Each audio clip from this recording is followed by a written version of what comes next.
Hey y'all, I'm Taylor. And I'm Al, and we're We're the the Williams. Williams. So today we're going to tell you a little bit about my injury, the symptoms, my thought process about everything, and why I'm in a wheelchair. So last May, I was suffering from crippling headaches, which I thought was from my tooth. I was having a toothache. I was going to get over-the-counter medication to help with the symptoms, but the headaches would just continue to get worse. Fast forward to October of last year. I remember Taylor was making me homemade pizza, and she described me coming out the room, and I was drooling, Mm. and I was very delirious. So she hurried up and rushed me to the hospital. And after 5 hours of them running tests on me, they found that I had a brain tumor on my cerebellum. So, why is Al in a wheelchair from that? So, they were able to remove the tumor and it was benign, and we are so grateful for that. Yes. However, whenever he woke up the day after surgery, we realized he could not move his legs or feel anything from about the T3 region down. So, the paralysis kind of sunk in from that moment on. So, Al was in the ICU for about 3 weeks. And this included the time from when he was admitted after being in the ER all the way until he got discharged to the step down room and then ultimately to inpatient rehabilitation. Damn, I was in there for a long time. Yeah, some people are in there longer, but yeah, Yeah. 3 weeks is quite a while.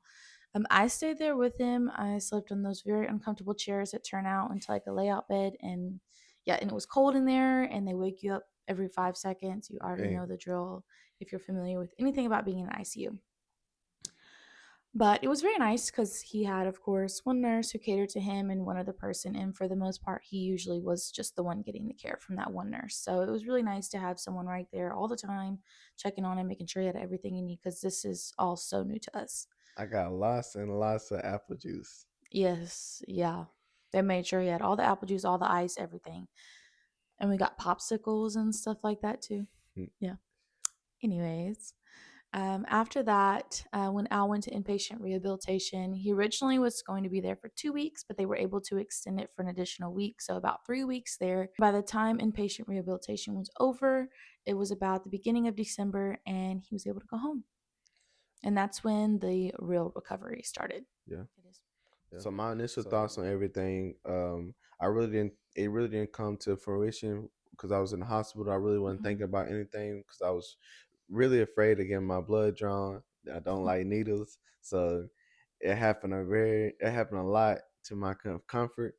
So once I got over that, I was fine. The reality didn't set until I got home. So I got discharged when I went home from the hospital. Um, my thoughts was like, man, I don't know what's my reality gonna be from here on out because I'm in the wheelchair.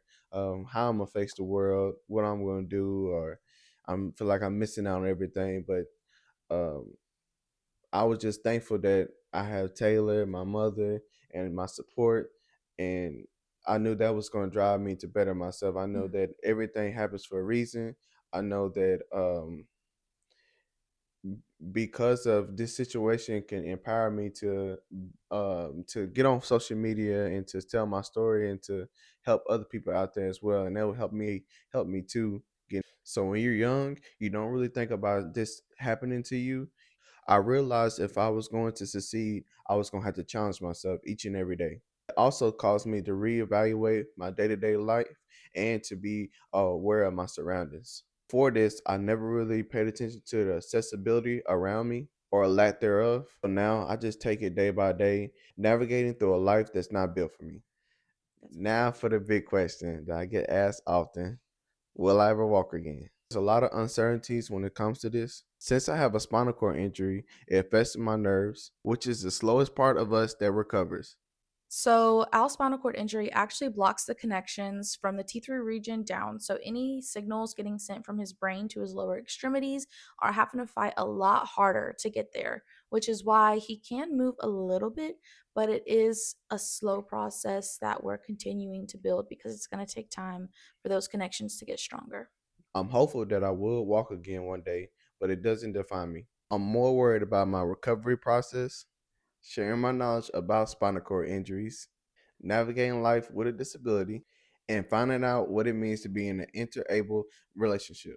So we hope that this information was helpful, gives you a bit more insight into Al's injury, Yeah, our current life right now, as well as our goals for the future. yeah.